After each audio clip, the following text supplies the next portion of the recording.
I have here this Honda Accord. It's a 2.4 with, what year is it?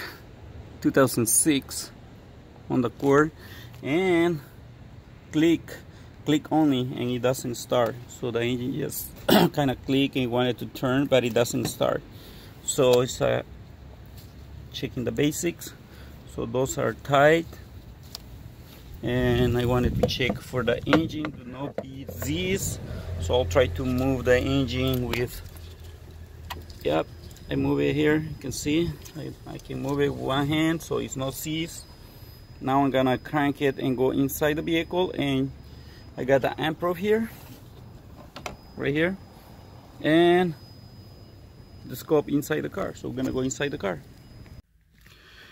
Oh, I zero out my amp probe, but it seems like I am up about 7.5 amps. So basically, I don't mind that one right now because I'm looking for a waveform, and we're gonna crank it.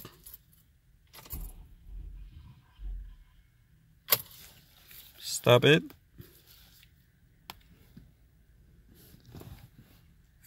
And this is what I have. So basically, as we can see, the engine turn all messed up. So about 450 amps. That's telling me we have good powers and grounds on this. And also, the hammer doesn't work on this. These are permanent magnet. This is hitting behind the manifold.